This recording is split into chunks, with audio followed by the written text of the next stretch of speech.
Hi, I'm back again with today's guest, Hans Jaeger. Hans is one of the executives, leaders of YRCI, an industry provider of shared services to government, and one of the leading companies, leading companies, and a board member of Shared Service Leadership Coalition. It's great to have you with us today, Hans. We just wanted to ask you, we're coming up now on the 20th anniversary of passage of the eGov Act of 2002, which, as you know, was a very important milestone in the shared services movement.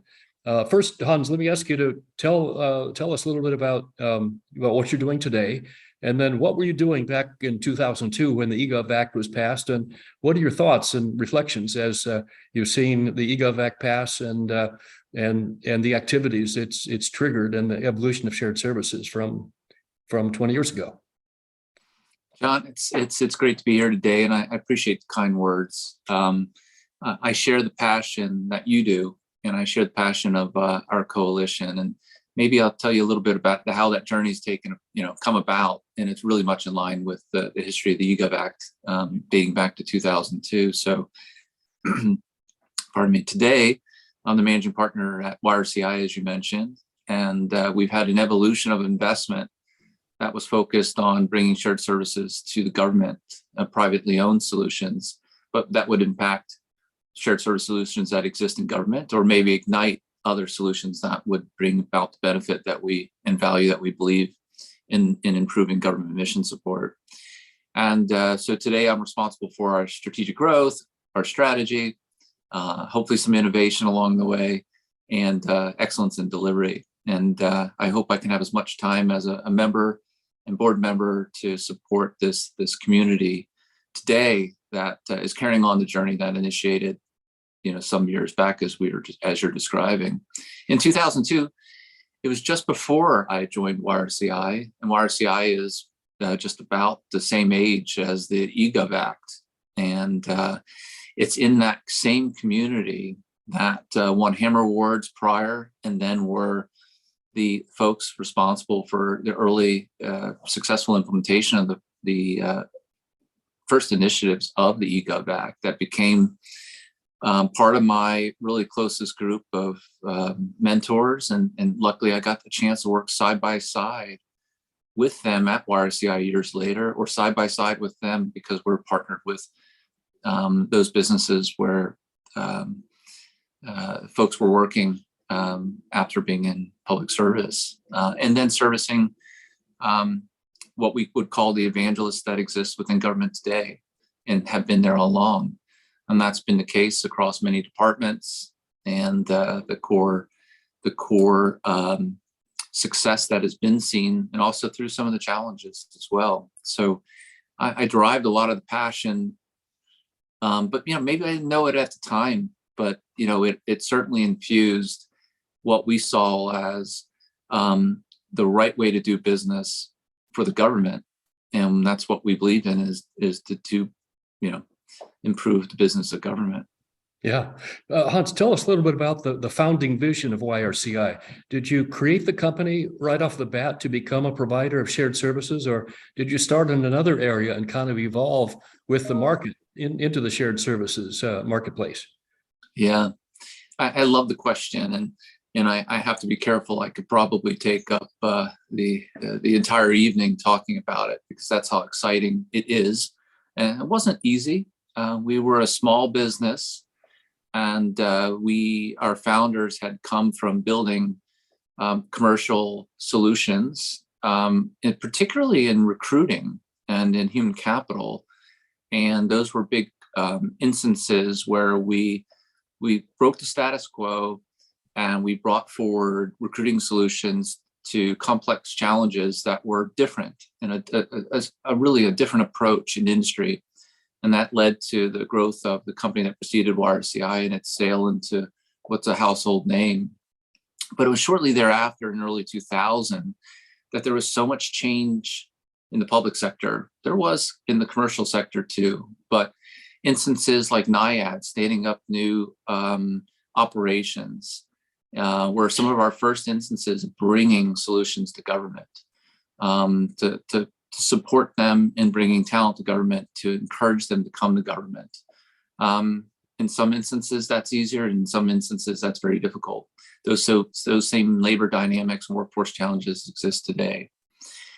Shortly thereafter, our evolution included being a key delivery of human capital services for the establishment of Homeland Security as all the components came together. And that's when we saw a few of these items come together as vision for us. We knew that we had a very substantial operation of talent, industry and former federal talent that could work in a one-to-many environment.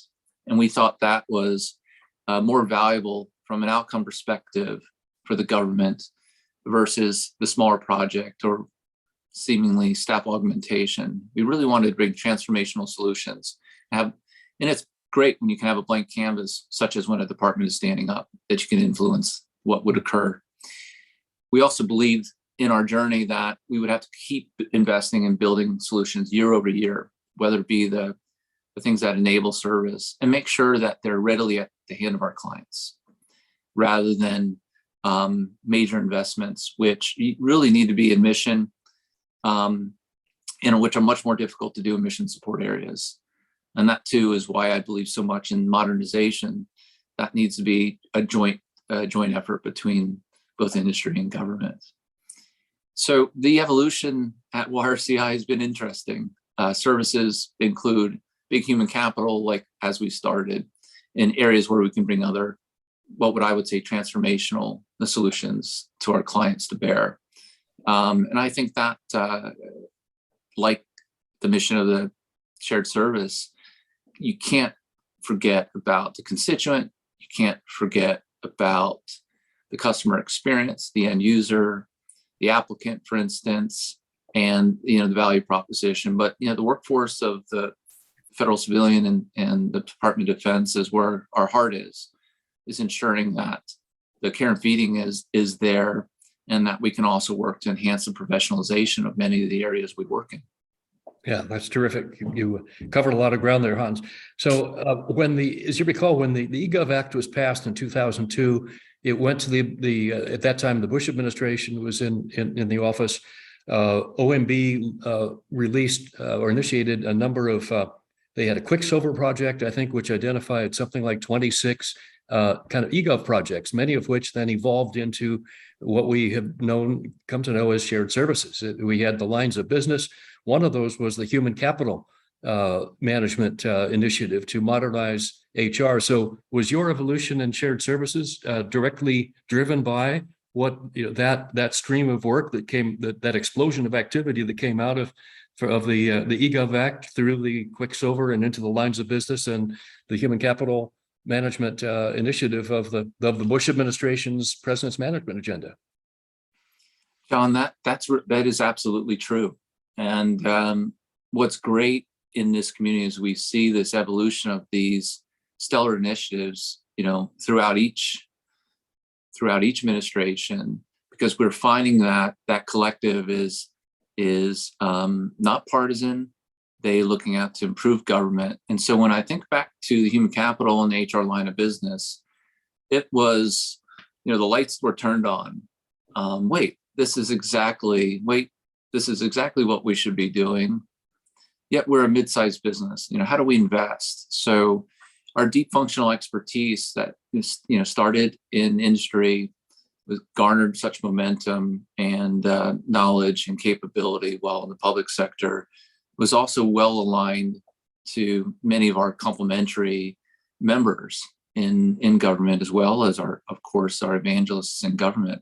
So there became an immediate collaboration that was in that same time period in the mid 2000s with some great folks, and it made us not pivot to what might be the topic of the day, or pivot to something that was shiny or more of sizzle in terms of selling what might be served to government. And we've kept with it, and it's not without its challenges. I think that's a consistent understanding that we have.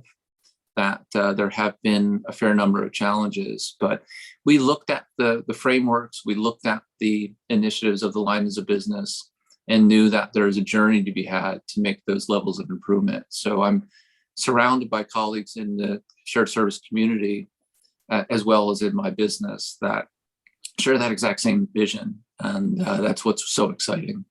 Yeah, it is exciting, Hans. And you've been an important player in this right from those early days that you've just described. Now, keeping the focus on the human capital management initiative and workforce modernization and HR modernization. Looking back now, let's fast forward a little bit. We started back in the early 2000s. We've been through an Obama administration and a Trump administration, and now we're into the Biden administration. How have you seen that initiative evolve over the last 20 years? And looking back, what would you see is the maybe some lessons learned or some unfinished business that remains to kind of complete the vision that we started with way back in the early days of following the eGov Act enactment? Yeah, that's a great question. And I think I could also probably speak for quite a bit on the topic, but I believe there are lessons learned. And I believe also now that we understand that shared services and solutions are part of the fabric for improving government mission support. But to improve government, it requires real investment. And that real investment has to come, from both the government and industry, and the marketplace has to be clear that there's an appetite for that modernization that's equal on both sides. And how do you arrive at that? And I believe that's an important part of the next stage of our evolution, is for that investment to be crystal clear. And I know that I've made my investments year over year, but in some years those are tentative choices as we await to see if there's going to be enough momentum for some of the larger activities of modernization. And we believe that we're improving the business of government through the core service. I don't deliver the largest core technology systems. I believe I bring some of the most important solutions, including technology, to the fabric of better business process. But all in all, the manpower and the investments are really substantive in order to move government into a shared service environments. I've always believed that the importance of interagency cooperation is what excites solutions the most. And for those who've worked across many departments, they know it's often hard work even within a department, for instance, or within an agency. But if we can stem the cooperation across government, there is a tremendous opportunity for economies of scale. And that process is often successful, but often a challenge. And that's what I've seen in running our own business, where we see opportunity in a multi-client environment to have a balance. And lastly, I think that the challenge that has been consistent, and there has been some important investments throughout that period of time, is really always going to be within the workforce, whether it's today's workforce or to that of the future.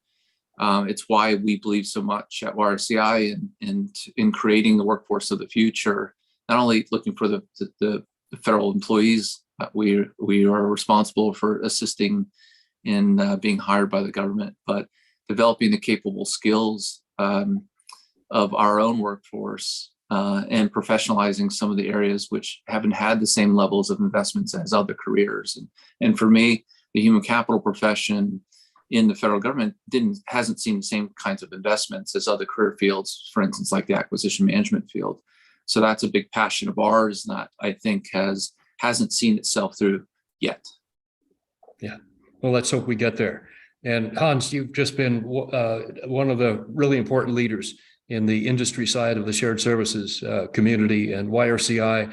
And we just can't thank you enough for everything you do to further the interests of our community and the leadership you provide as a board member of SSLC. So thank you very, very much. We have lots of unfinished business that will keep us gainfully employed for the next number of years. And I know you'll be right there in the thick of it, doing everything that you do so well with yourself through your efforts in YRCIs. But thanks very much for joining us today. Appreciate your reflections. Thank you very much, John. I'm glad to be a part of it. And you're right. We've got a lot of work to do, and going to start that tomorrow. We will. Thanks, Hans. Take care. Thank you very much.